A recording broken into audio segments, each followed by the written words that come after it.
अस्सलाम वालेकुम। आप देख रहे हैं प्रोग्राम डिबेट न्यूज़ एनालिसिस और मैं हूं आपके साथ मनीज़ मोइन। नाज़रीन, 9 मई के आफ्टर शॉक्स का सिलसिला जारी और सारी है, रुकने का नाम नहीं ले रहा। आज पाकिस्तान तहरीक इंसाफ की एक और बड़ी अहम विकेट गिर गई है। फवाद चौधरी ने भी पाकिस्तान तहरीक इंसाफ को खैर बात कह दिया है, इमरान खान से राहें जुदा कर ली हैं। इसके अलावा आज हम अपने प्रोग्राम में बात करने जा रहे हैं 190 मिलियन पाउंड केस की, जिस पर फैसल वावडा ने कहा है साबिक DGSI फैज़ हमीद ही हैं जो इससे सबसे ज़्यादा बेनिफिशरी रहे हैं। इसके अलावा पंजाब इंतखाबात का केस है, इस पर भी बात करेंगे। पैनल में मेरे साथ जावेद इकबाल साहब, इफ्तिखार अहमद साहब और PJ मीर सर मौजूद हैं।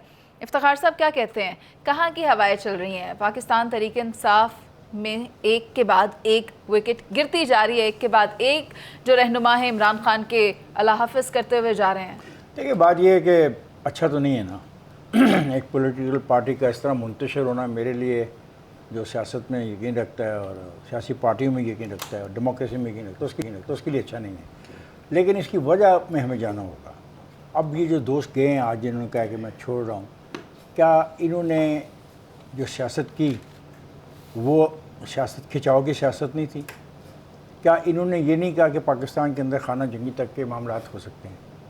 तो जब आप अपने लीडर के गिर्द एक ग्रुप ऐसा इकट्ठा हो जाए जो लीडर को कहे कि तुम्हारे मुकाबले में तो कोई है ही नहीं और तुम जो कहते हो वही दुरुस्त है, बल्कि जो तुम कम कह रहे हो हम जाके इससे ज़्यादा बार कहेंगे, फिर उसके नताइज में अगर लीडर कोई ऐसा फ़ैसला कर दे जो इनकी बातों के अंदाज़ों पे किया हो और उसका नतीजा 9 मई में निकले, तो मेरे ख्याल है इनको इस तरह नहीं करना चाहिए था, इनको उसके साथ रहना चाहिए था। और मैं आपको बता सकता हूँ, पाकिस्तान की सियासत में ऐसे लोगों की वजह से हम आगे नहीं जा सके। ये हमेशा इक़्तिदार में रहना चाहते हैं और इक़्तिदार के वो फ़ायदे उठाना चाहते हैं जिसका आप तसव्वुर नहीं कर सकते मनोज़े। ये बहुत बड़ी सरमायाकारी है। ये आवाम के लिए नहीं है, गरीबों के लिए नहीं है, गली महलों में रहने वालों के लिए नहीं है, ये स्कूलों को बेहतर बनाने के लिए नहीं है, ये तालीम को अच्छा करने के लिए नहीं है, ये हस्पतालों के लिए नहीं, कुछ नहीं है। ये है कि I invest 10 crore rupees and I get 50 crore rupees in A span of 5 years। तो ऐसे जो लोग जा रहे हैं, मैं इसको अच्छा नहीं समझता, फ्रेंकली आपको मैं साफ बताऊँ। अब जो उसने किया है उसको कहीं ना कहीं तो रोकता कोई, मतलब एक दिन में तो ये सानिया नहीं हो गया ना। इस साने के पीछे पूरे 1 साल की उसकी स्पीचेज हैं, उसके बयानात हैं, उसका रवैया है, उसका एटीट्यूड है, जो उसको तो अब सदा दिलवा देगा। क्योंकि साबित तो अब ये प्रोसिक्यूशन ने ये करना है ना कि जो कुछ भी हुआ इस आदमी के इस प्रोवोकेशन की वजह से हुआ, और वो प्रोवोकेशन साबित करना कोई मुश्किल चीज़ नहीं है। बयानों के हवाले से, तकरीरों के हवाले से, इस्तारों के हवाले से, तशबीहों के हवाले से, तो ये उसको क्यों नहीं रोक पाए? आज जो कहते हैं कि जो 9 मई का वाक़या हुआ है वो बड़ा अफसोसनाक है, आपको पता था कि बात कहाँ जा रही है और आपके इल्म में था, और उसके करीब तरीन हलकों का, अब करीब तरीन हलकों से मुराद है जो लोग उसके साथ हैं, वो ये कहते हैं कि इट वाज डिस्कस्ड, और वो कहते हैं कि उसने सबको कॉन्फिडेंस में लिया था। अगर ये सच है, और ये पता लग जाएगा जैसे जैसे इंक्वायरी आगे जाएगी और इस पे प्रोसिक्यूशन काम करेगी और इंफॉर्मेशन और गैदर करेगी और जो अपना सबूत हैं, शवाहिद लेके आएगी, तो फ़र्ज़ करें वो सबूत और शवाहिद इन्हीं लोगों से मुतल्लिक़ हुए जो आज छोड़ के जा रहे हैं, तो क्या सरकार इनको माफ़ कर देगी? ये तो बहुत गलत रवैया होगा कि मुझे आप एक चीज़ पर मजबूर कर दें और मैं वो कर दूं और एक्शन मेरे ख़िलाफ़ हो जाए, और कल आप ये तीनों के तीनों जिस टेबल पे बैठे हैं वो कहें जी हमने, हमारा क्या कसूर है? ये तो इफ्तिखार साहब खुद गलती कर रहे थे। इफ्तिखार साहब जब गलती कर रहे थे तो आपको रोकना चाहिए था कि उस गलती के नतीजे में जो हुआ अब उसका भुगतान वो तो भुगतेगा और बहुत सारे लोग भुगतेंगे। लेकिन मैं समझता हूँ सियासी पार्टियों में से जो लोग ऐसे जा रहे हैं वाकई वो सियासत को भी अब छोड़ दें। इफ्तिखार साहब, 9 मई का जब सानहा बर्पा हुआ तो फवाद चौधरी ही वो पहले पाकिस्तान तहरीक इंसाफ के रहनुमा थे जिन्होंने इसको कंडेम किया था। असद उमर ने एक मिनट ठहरें, देखिए ना, आप फिर बहुत सिंपलीफाई कर रही हैं चीज़ों को। कंडेमनेशन कुछ नहीं होती। मैंने कहा सानिया एक दिन में जन्म नहीं लेता, और ऐसा सानिया एक दिन में जन्म नहीं लेता, बिल्ट होता है। ये बिल्ट होता है, और बिल्ट हो रहा था, ने तो शुरू में कंडेम भी नहीं किया। हाँ, बिल्ट हो रहा था, और इनको अंदर तो पता था, हमें चलो बाहर नहीं, अंदर सब कुछ हो रहा था। देखो ना, टोल्ड हिम कि यार न करो डियर इमरान खान साहब, न करो, इसके नतीजे अच्छे नहीं निकले, और इस्टेब्लिशमेंट के साथ ये टक्कर लेनी और फिर फौज के साथ ये टक्कर लेनी, मुझे 70 साल की तारीख में ऐसी टक्कर नज़र नहीं आई। अगर देखें साथ ही साथ असद उमर की भी एक स्टेटमेंट आ गई है, उन्होंने कह दिया है कि मैं इमरान खान को नहीं छोड़ा। आप क्या कहेंगे पीजे मीर सर? फारूक हबीब साहब की भी स्टेटमेंट आई है, वो कह रहे हैं कि हमारे जो टिकट होल्डर्स हैं उन पर दबाव डाला जा रहा है ताकि पार्टी को छोड़ दिया जाए, और अगर पार्टी को नहीं छोड़ेंगे तो दबाव के जो टैक्टिक्स हैं वो चलते ही रहेंगे। पहले तो ये जो छोड़ के जा रहे हैं, अगर तो इनमें इतने गट्स हैं तो ये बताएं कि इन पे किसने दबाव डाला है। हाँ, बात करें, खुल के बात करें, खुल के बात करें, हमें बताएं, नाम लें, नाम लें, क्योंकि कोई किस तरह नहीं कहता कि छोड़ के जा रहा है। आप जब ये जितने भी आए हैं, इनको तो मैंने शुरू में कहा था कि पैराशूटिस्ट हैं, और ये जब आए दूसरी पार्टियों को छोड़ के, इनको किसने दबाव डाला था कि इधर है, ये भी हमें आप बताएं। देखो ना, आज Imran Khan, let's put it this way, is in trouble. तो लीडर्स जब मुसीबत में आते हैं या पार्टी मुसीबत में आती है, लोग नहीं छोड़ते पार्टीज़ को। मैंने पहले भी कहा है, मुस्लिम लीग नून के आप लोगों को देख लो, खराज तहसीन उनको पेश करो कि मुश्किल वक्त में नवाज शरीफ के साथ खड़े रहे, पीपल्स पार्टी के भी खड़े रहे। आज अगर ये पॉलिटिकल पार्टी है तो ये क्यों नहीं ना इमरान के साथ खड़े रहे जब मुसीबत आती है। और ये तो पहला मरहला था इनका, अभी तो इनके खिलाफ, लेट्स पुट इट, खिलाफ तो नहीं मैं कहूँगा, हाँ कभी तो कभी चलना है। और वो देखो ना, आज भी वो नवाज शरीफ के खिलाफ पता नहीं कितने साल, 25-25 साल पुराने, वो पीपल्स पार्टी 25-25 साल पुराने कैसे चल रहे हैं। ये तो अभी आगाज़ इधर हुआ है, लेकिन इसका ये मतलब नहीं है कि ये अच्छी चीज़ है। हमने विंडिक्टिवनेस देखी है इनके पीपल्स पार्टी के ख़िलाफ़, हमने विंडिक्टिव देखी है नवाज शरीफ के ख़िलाफ़, आज हम यहाँ देख रहे हैं। तो who are these people who are doing it? That remains to be question. अब बात आती है कि ये जितने भी बैठे आज अपनी जस्टिफिकेशन दे रहे हैं, वो आज मुसीबत आई है तो तुम रिज़ाइन कर रहे हो, तुमने मीटिंग्स के अंदर क्यों नहीं रिज़ाइन किया पहले? बिल्कुल, तुमने इमरान को फिर क्यों मिसलीड किया, क्यों उनके साथ खड़े रहे? आपको चाहिए था पहले छोड़ते। जब मुसीबत आती है, हर बंदे का कैरेक्टर पता चल जाता है, हर बंदे का मेटल पता चल जाता है, और हर बंदे का वो जो होती है ना एक पॉलिटिकल एक्यूमन, वो पता चल जाता है। I am afraid, I am so sorry कि आज ये मैं देख रहा हूँ। ये मैंने पहले भी कहा था नवाज शरीफ के वक्त में भी, और खड़े रहो वहाँ। मैंने पीपल्स पार्टी के भी कहा था खड़े रहो वहाँ, ये नहीं। अब वो देखो जनरल मुशर्रफ गए, पार्टी इधर चली गई, खड़ा ही कोई नहीं रहा। तो ये जो हमारे ये टेम्परेरी जो चीज़ हो रही है और होती है, ये हमारे ओवरऑल पॉलिटिकल सिस्टम को ख़राब करती है, तबाह करती है, ये उसको बिल्कुल तबाह करके रख देती है। और यही वजह है कि हम डेवलप नहीं कर सकते, और जब हम डेवलप नहीं करते हैं तो फिर आपके पास एड हॉक अरेंजमेंट्स आ जाते हैं। और हमारा जो असेंबली है, ये एक इन्वेस्टमेंट बोर्ड बन गया है। ये वो नहीं है, ये अच्छी बात की है इफ्तिखार, 10 करोड़ लगाओ, 50 कमा लो। मुझे गरीब आदमी बता दो पार्लियामेंट में कौन है, बता दो मुझे प्लीज़। आप पैसा लगा के आते हैं, पार्टीज़ को पैसा देते हैं, उसके बाद आप पैसा कमाते हैं, डिलीवरेंस होती नहीं है, और जो हेड होता है वो फंसा होता है। हर पार्टी का हेड फंसा होता है। क्यों? वो कहते हैं सर अगर आप नहीं देंगे, मेरे 7 बंदे मैं तो लेके जा रहा हूँ। ये आपका एक पॉलिटिकल, ये भी एक ड्रामा बना हुआ है। तो हमें इससे बाहर निकलना है। लोगों को पैसे मत दें। आगे इलेक्शंस के अंदर भी मैं यही कहूँगा मुनीर से, लोगों को पैसे मत दो, क्योंकि यही लोग आपके खिलाफ हो जाएंगे। आपको अगर 10 वोट मिलेंगे ना ईमानदारी के, से यस मुझे 10 मिले। लेकिन फॉर द लॉन्ग रन ये लोग सोचते नहीं ना, शॉर्टकट्स तलाश करते हैं। लेकिन अभी एक और बात बड़े सोचने की है पीजे सर, वो ये कि फवाद चौधरी साहब ने अगर ये फैसला किया है तो आज ही की तारीख में क्यों किया? आज 24 मई है, ये सानहा 9 मई को जो है रोनुमा हुआ था। उसके बाद कितने दिन गुजरे, रातें गुजरी, तब क्यों नहीं इस बात का ख्याल आया? ये चित्राल गए थे?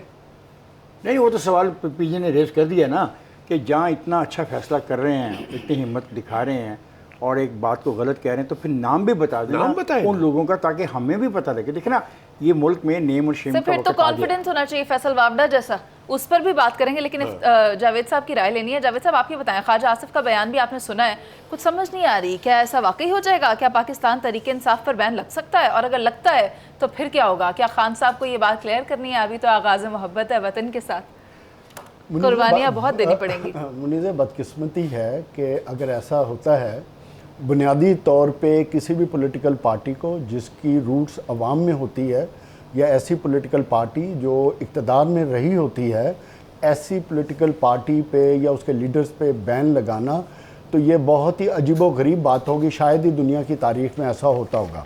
बुनियादी तौर पे यहाँ तक होता है कि जो शरपसंद होते हैं उनको कौमी धारे में लाया जाता है। जैसे BLA है, बलूचिस्तान लिबरेशन आर्मी, तो जब उनके ख़िलाफ़ या उनके साथ बातचीत का सिलसिला शुरू हुआ, तो वन ऑफ द पॉइंट ये था कि ये लोग बेराह रवी पे जा चुके हैं, इनको कौमी धारे में लाया जाए, ये हमारे बलोच भाई हैं, गलत फहमियों की वजह से इस लाइन पे चढ़ गए। तो ऐसी पार्टियां या ऐसे लोग, इवन शरपसंदों को भी कौमी धारे में लाया जाता है। तो पॉलिटिकल पार्टी को कैसे आप सोच सकते हैं? ये एक इंतहाई अजीबो गरीब और नापसंदीदा तरीन बात है जो ख्वाजा आसिफ ने की है। सर रिजिड कौन है? रिजिड कौन है? बैठने के लिए बात तो हुकूमत ने की बैठने है। की नहीं है। पॉलिटिकल पार्टीज में ये चीजें होती हैं। मरियम नवाज की आप बयानात उठा लें, नवाज शरीफ को उठा लें, छोड़ दें उस बात को, रिजिड सब होते हैं अपनी अपनी जगह पे। 60s में अवामी पार्टी पे, जमात इस्लामी पे और मुजीबुर रहमान की पार्टी पे आपने बैन लगाया, फिर नेशनल अवामी पार्टी पे बैन लगाया जो आज ANP बनी हुई है। तो क्या हुआ? क्या वो पार्टियां ख़त्म हो गई? पार्टियों की रूट्स अवाम में होती हैं, उनका नज़रिया भी अवाम के साथ जुड़ा होता है। अवाम ही पार्टियों को ख़त्म करते हैं, अवाम ही पार्टियों को ज़िंदा करते हैं। ये तीसरी पॉलिटिकल पार्टी है पाकिस्तान की तारीख की जिसकी लीडरशिप से लेके, जिसकी पॉलिटिकल पार्टी की रूट्स तमाम चारों सूबों में है। आप कहते हैं कि हम ख़त्म कर देंगे, कैसे ख़त्म कर सकते हैं? कट टू साइज आप ज़रूर करेंगे, वो हमेशा से आपने किया, कौन सा पहली दफ़ा किया है? ये ख्वाहिशात रही है ताकि डिपेंडेंसी रहे उन पॉलिटिकल पार्टीज़ की। इमरान खान ने भी अल्हम्दुलिल्लाह इस नहज तक आने में कोई कसर नहीं छोड़ी। जिस जिद और सियासत की उन्होंने जो टक्कर के साथ सियासत की है, उसका मतलब क्या था? वो रेवोल्यूशन लाना चाहते थे ना, जिहाद करना चाहते थे, लोगों का माइंड चेंज कर रहे थे, जिसकी तरफ पीजे मीर और इफ्तिखार साहब ने इशारा किया कि ये एक दिन का वाक़या तो नहीं है, इसके पीछे पूरा 1 साल है। तो ये वो तैयारी थी जो इमरान खान ने की इस नए तक। मगर जो आज हो रहा है ये भी सोल्यूशन नहीं है।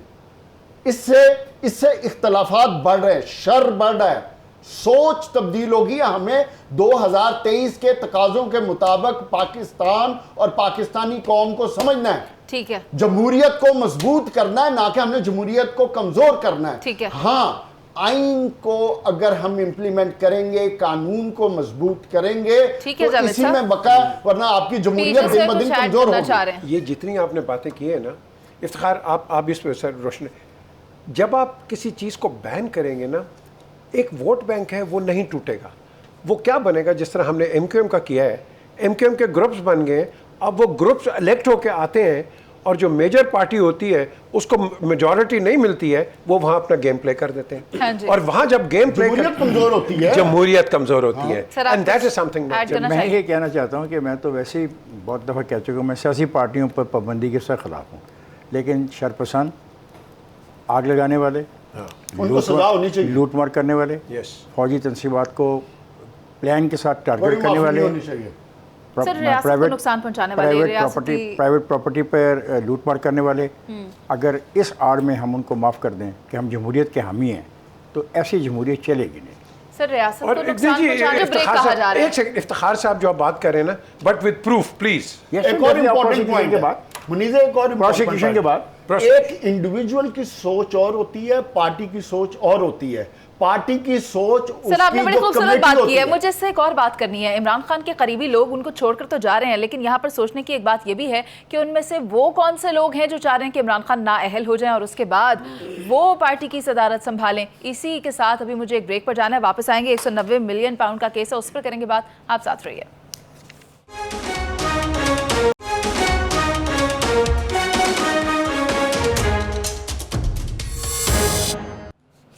Welcome back. देखा ही जा सकता है कि पाकिस्तान तहरीक इंसाफ खासी मुश्किल से दो चार है, क्योंकि खान साहब के जो करीबी दोस्त हैं, रफ़क़ा हैं या जो पार्टी लीडर्स हैं, वो उनको छोड़ कर जा रहे हैं। लेकिन ऐसे में हमें उनको नहीं भूल जाना चाहिए जो मौका परस्त होते हैं या जो ताक में रहते हैं। तो इस वक्त पाकिस्तान तहरीक इंसाफ में मौका परस्त कौन है? कौन ये चाहता है कि इमरान खान साहब को नाअहल कर दिया जाए, पार्टी की चेयरमैनशिप उसको मिल जाए और उसके हो जाएं वारे न्यारे? तो मैं चाहूँगी कि आप बताइए पीछे से कौन कौन हो सकता है? पाकिस्तान तहरीक इंसाफ में कुछ 3 साल पहले कुछ इंटरनल प्रॉब्लम्स आ गई थी। मैंने खुद इमरान को कहा, मैंने कहा ये बंदे हैं और ये जो बंदे हैं ये आपको ख़राब करेंगे and they're likely to take over the party.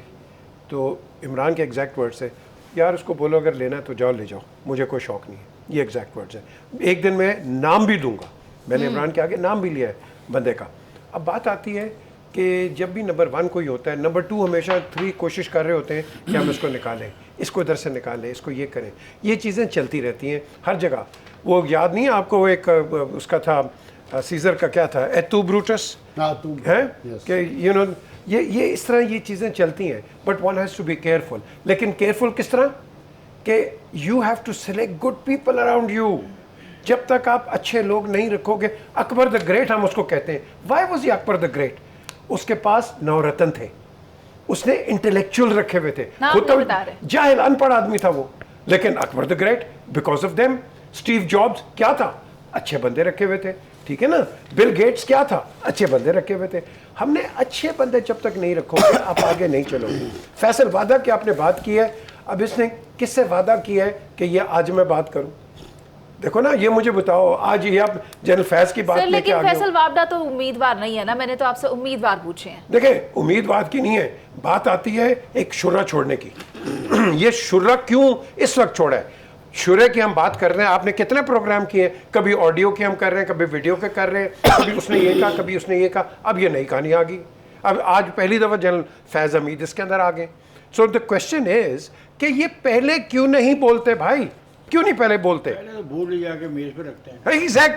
Exactly Iftikhar, well said. और यही चीज़ है कि हम आगे तरक्की नहीं करते। हम क्या करते हैं, 4 कदम आगे बढ़ रहे होते हैं, 6 पीछे चले जाते हैं। और यही वजह है कि पाकिस्तान की तरक्की नहीं होती है, इसी लूज स्टॉक की वजह से। इस लूज स्टॉक को ख़त्म करो, खुदा के लिए रिकनसाइल करो और आगे चलो। This is all I have to say, because मैं तो तंग आ गया सुबह उठ के। उसने ये कहा, इसने ये कहा, इसने ये कहा, हर चैनल ये लगा हुआ है। लेकिन इफ्तिखार ही बता देंगे, गरीब की कोई बात कर रहा है आजकल। 190 मिलियन पाउंड का केस है। इफ्तिखार साहब और फैसल वाबडा ने बड़ी दबंग गुफ्तगू की है। उन्होंने नाम ले लिया है फैज़ हमीद का और कहते हैं कि करप्शन से सबसे ज़्यादा फ़ायदा उनका हुआ और उनकी बाक़ियात अब भी सेनेट में मौजूद हैं, जबकि सदर मुमलकत का किरदार इसमें ऐसा है जिसे हम कभी भी फरामोश नहीं कर सकते। ठीक है, उसकी फैसल वाबडा की एक अपनी सोच है। ये वो शख्स है ना जो बूट को इतना एहतराम देता है कि वो प्रोग्रामों में मेज़ पे ला कर रख देता था। तो मैं तो उस दिन से उसकी उस हरकत की वजह से मैं इस पर इतना तवज्जो नहीं देता।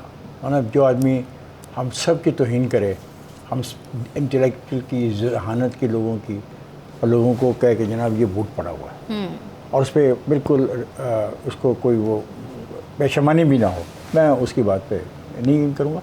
आपके सवाल में बड़ा इंटरेस्ट है मुझे। मैं आपको नाम लिए बगैर बता देता हूँ। It will be between Multan, Gujarat and Islamabad. कोई इनमें से एक कोशिश कर सकता है कि ये मैंने कहा दोबारा, मुल्तान, गुजरात एंड इस्लामाबाद। इनमें से मैं आपको ब्रेक में बताऊंगी तो इनमें कुछ कोई आ सकता है। लेकिन एक बात मैं फिर कहूँगा, आप सब लोग कोशिश कर रहे हैं कि जो हुआ उसको भूला जाए। जो हुआ उसको भूला नहीं जा सकता, वो खुद ब खुद नहीं हो गया। उसको भूलना मुमकिन नहीं है। अगर उसको आप भूल गए तो फिर इस मुल्क के अंदर इससे ज़्यादा ताकत वाले लोग मौजूद हैं। जमातें सियासी जो अपने आप को कहती हैं, कुछ मजहबी जमातें भी हैं, इससे ज़्यादा मजमा इकट्ठा कर सकती हैं और उनकी जो फॉलोइंग है इससे ज़्यादा कमिटमेंट वाली है। तो मैं समझता हूँ नहीं, इस पर नहीं कंप्रोमाइज़। जिस किसी ने भी किया है, जो जियो फेंसिंग से आ रहे हैं, जो स्टेटमेंट से आ रहे हैं, जो व्हाट्सएप से आ रहे हैं, जो आपस में आपको हकीकत में उनके चीज़ें मिल रही हैं, मैंने कल के भी प्रोग्राम में कहा, आज के प्रोग्राम में भी कहूँगा, उस पर काम करें, मेहनत करें। जो लोग नहीं मुलव्वस उनको छोड़ दें, जो मुलव्वस हैं उनको कानून के दायरे में ला के सज़ा दें। इसके बगैर बात नहीं बनेगी। अगर हमने इसको ईजी लिया और हमने सबको कहा सभी अच्छे हैं, एक सियासी हंगामा था जी, हो गया, मजबूरी थी, no I don't agree with it. It was not a सियासी हंगामा। ये एक अवामी रद्द-ए-अमल नहीं था, ये प्री प्लान था। जिस तरह से मीटिंग्स की गई जूम पर, कौन कह सकता है कि ये अवामी रद्द-ए-अमल था? मैं बात आगे बढ़ाती हूँ। जावेद साहब, आप मुझे बताएं, फैसल वाबडा ने बहुत से नाम लिए उनमें, लेकिन उन्होंने साबिक DGISI फैज़ हमीद के बारे में कहा है कि सबसे ज़्यादा फ़ायदा उन्होंने उठाया है। देखो, इफ्तिखार साहब ने एक बड़ी अच्छी बात ये की कि ये अब क्यों याद आ रहा है, पहले क्यों नहीं याद आया। और बुनियादी तौर पे देखने की चीज़ है कि फैसल वाडा ख़ुद बोल रहे हैं या उनसे बुलवाया जा रहा है। अगर बुलवाया जा रहा है तो उसके पीछे क्या ऑब्जेक्टिव है। जनरल फैज़ हमीद ने जो कुछ किया पूरी कौम के सामने, पूरे अदारे के सामने, तमाम सियासतदानों को पता है। ये फैसल वाडा कोई नई कहानी हमें नहीं सुना रहा है। अगर जनरल फैज़ उन तमाम चीज़ों में एक किरदार अदा किया है तो मैं समझता हूँ उसकी फिर इंक्वायरी होनी चाहिए। और ये जो बात की गई है इसके पीछे पूरी एक स्क्रिप्ट होगा बुनियादी तौर पे, वरना फैसल वाडा में इतनी हिम्मत नहीं है कि इस तरह की कोई गुफ्तगू कर जाएं। अगर उन्होंने की है तो फिर इसका आगे चल के और भी एपिसोड आएंगे। ये तो सिर्फ आपको ट्रेलर दिखाया गया है। हो सकता है जिस तरह उन्होंने गुफ्तगू की है कि भावलपुर में वो क्या करते रहे हैं, कोयटा में क्या करते रहे हैं, चकवाल में क्या करते हैं, इतनी बड़ी एम्पायर कैसे बिल्ड हो गई, ये तमाम गुफ्तगू है। और वो जो बात कर रहे हैं फिर उस बात में वज़न इसलिए भी है कि अगर सियासतदानों का और तमाम लोगों का एहतसाब हो सकता है एक पार्टी को, पूरी की पूरी पार्टी को ज़ीरो करने का तहिया किया हुआ है, तो फिर उनको भी देखा जाए। उसकी वजह यह है कि बुनियादी तौर पे आज पाकिस्तान का पूरा सिस्टम एक्सपोज हो रहा है, जमहूरियत एक्सपोज हो गई है, आइन एक्सपोज हो गया है, आपकी पार्लियामेंट, आपकी जुडिशरी, तमाम अदारे एक्सपोज हो गए हैं। यह है डायलमा। इसलिए आज पाकिस्तान आगे जाने की बजाय पीछे भी नहीं जा रहा बल्कि नीचे जा रहा है।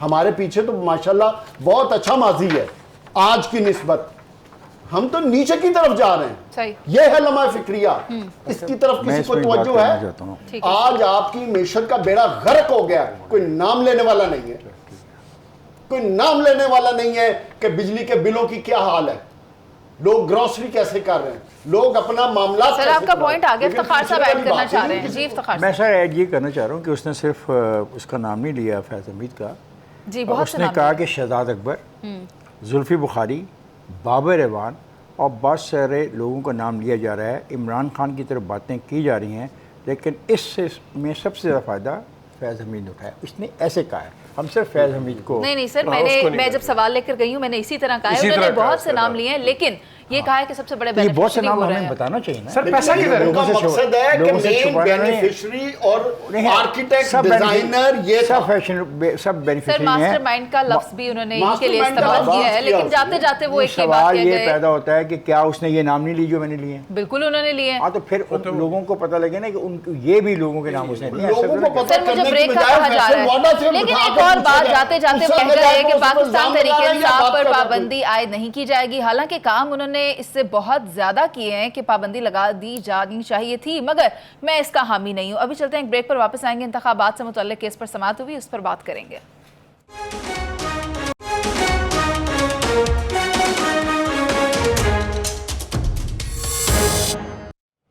पंजाब में इंतखाबात के हवाले से केस की आज समाअत हुई और अदालत की जानिब से कहा गया है कि अगर नज़र-ए-सानी का दायरा कार बढ़ाया गया तो फिर कई साल पुराने मुकदमात भी सामने आ जाएंगे। और एक और बात भी की गई, वो कहते हैं कि अपने लोगों से कहें कि ऐवान में सख्त बातें ना किया करें। आप मुझे बताएं जावेद साहब कि ये जो बात की जा रही है कि नज़र-ए-सानी का दायरा कार बढ़ाया गया तो फिर कई साल पुराने मामलात भी आ जाएंगे, लेकिन संजीदगी से हम इसके ऊपर कोई फैसला कब करेंगे? या तो फिर जब इंतखाबात होने हैं तभी होने हैं?